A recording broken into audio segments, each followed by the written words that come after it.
The way you learned how to ride a bicycle is wrong. Hi, I'm Dan from Canada. Let's talk about that.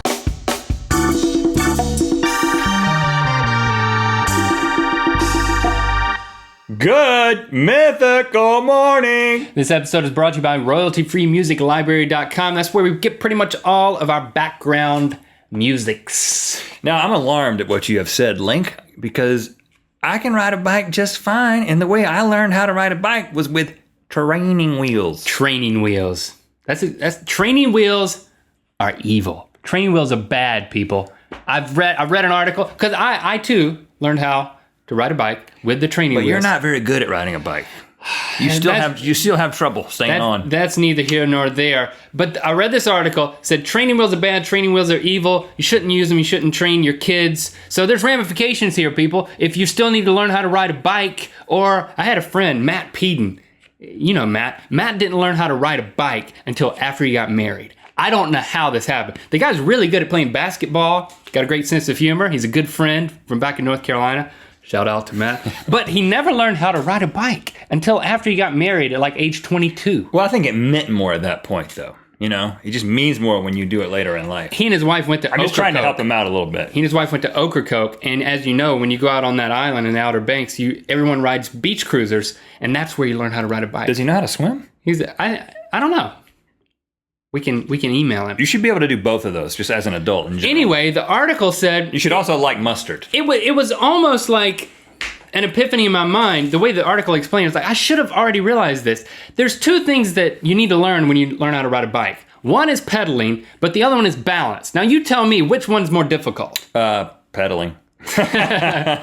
Balance, obviously. Balance is more difficult. So why do we put our kids, and why did our parents subject us to a bike that taught us how to pedal but didn't teach us how to balance? In fact, it taught us how to not balance. Right. Because when you're on a bike, I don't want to go into the physics of this, but it's so counterintuitive how to ride a bike if you've never done it. It's like speaking an alien language with your body as you're straddling something made mostly of metal. That's going a little far, but okay. If you're falling to the right, turn to the right. Yet your mind does not, that goes against all logic that your body. It's counterintuitive. My mind says yes, but my body's screaming no. Wow. That's what's happening. Actually, mind and body are screaming no until you tell your mind to scream yes. Are you saying you want to see Christina Aguilera ride a bike? What is it? I'm totally lost. I'm an innocent bystander here. All I'm saying is that you got to turn into turn into the fall. So I'm reading this article and they say you should teach your kids, or kids should be taught to ride bikes without training wheels.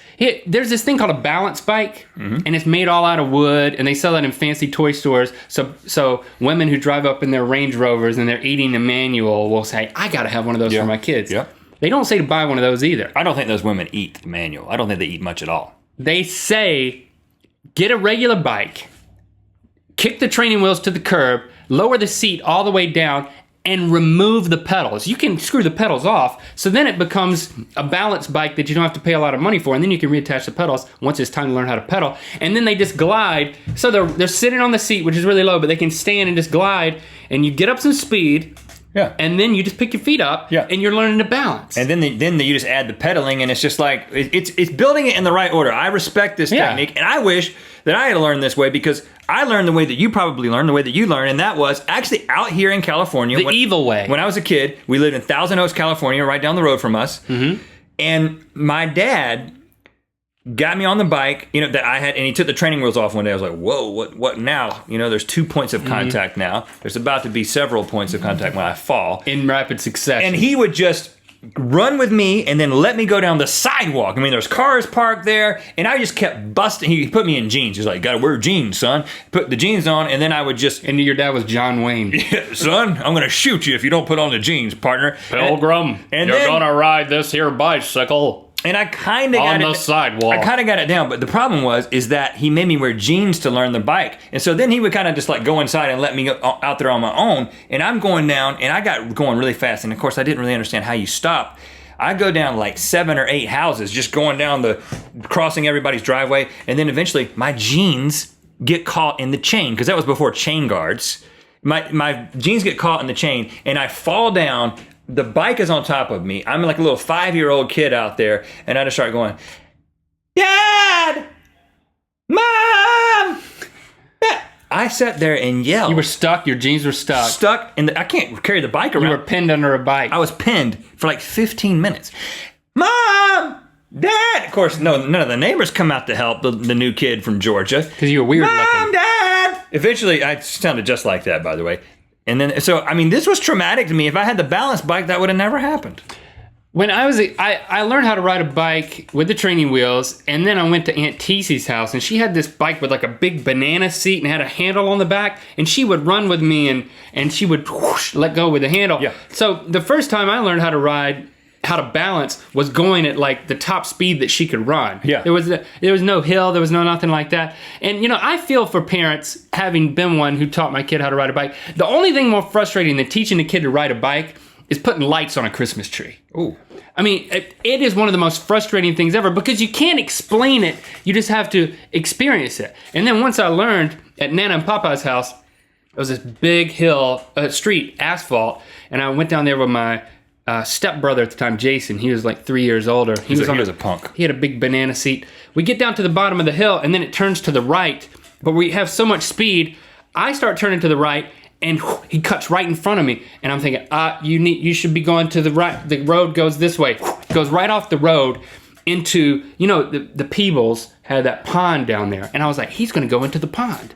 But what we didn't know was that there was this little line of string that was used as like a border to keep people from parking on the side of the street next to the pond.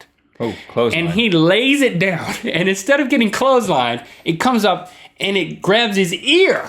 Did it rip it off? And then by the time I get over there, there's blood on his hand, on his face, going down the whole side of his body, and he's saying, Mom, Dad, just like you. And I go up to him, and I'm like, oh my gosh, his ear has been ripped off by this cord. That's pretty awesome. And it had only been like the bottom of his ear had been ripped off. Like he had an elongated earlobe. He got more of an earlobe, which is, you know, some women appreciate that. And that was tragic. And of course, I guess he didn't learn how to. He didn't have a balance bike. I'm gonna blame it on that. And now, okay, It's traumatic. I never wanted to get on a bike. I'm taking this to heart because I've got two boys. One can ride a bike. One is 8 and one is 3 and doesn't ride a bike yet. He rides a tricycle. So I taught Locke how to ride the bike using what I call the gravity method, which kind of sounds like a bad birth control technique. Like, we're using the gravity method, and that's why we have 8 children. But what it really is when you go out onto a hill, a grassy hill is what I suggest. And I would just run with him, and then I would let him go. And so if he fell, and I'm talking like just enough slope to kind of keep him going. Yeah. And I would send him down this hill, and he would get it. Of course, there was a tree line at the end of the hill. And during the time... Was there a string on a... No, but he ran right into the trees a couple times. But he's okay. And he learned how to balance the gravity method. And then you take him out onto a concrete or the street, and then they replicate the same thing. And they go and they do the gravity method out there. And by the end of it, they've got the thing. And of course, you know, this is... You know, I taught Locke how to ride the bike a few years ago, and, you know, helmet and shin pads. We didn't have any of that stuff growing up. It was just like, you had a pair of underwear on, and jeans, of course, in my family, and they just sort of sent you out there, and who knows what would happen. You didn't even have shoes on half the time. So hopefully... But I'm going to teach Shepard how to ride his bike using one of these things. But they're expensive? I'll teach Lando. No, it's a regular bike. Don't get a balance bike. Buy a regular bike that he's going to learn. Take the Like, get a Walmart Walmart bike and get the pedals off. Don't and one take of the these pedals off. wooden yuppie bikes. No. You don't want one of those. Don't buy one of those. So, see, I think that what we've done is, you know, we've helped you in your relationship with the kids that you're going to have one day, or that the kids that you do have, and we've subsided some frustration and opened up a world to you. Balance bike. How do we end this episode? Trip to the barber. Okay, so who's the barber? I'll be the barber. Okay. Hey, Mr. Barber. I'd like to... How you doing, Link? Good to see you. Want a lollipop? Doing great. I don't really need much of just a little trim today. I don't want a lollipop. So what you're telling me is you want a buzz, all right? No, just a little bit off the sides and the back, you know. I like a little bit of a mullet look, but not too much. All right, no level. This is kind of a signature look I got going here. I'd like to think of it. Those wings, that's communist. Only communists have this kind of thing. We're going to go buzz cut. Okay? No. Ah!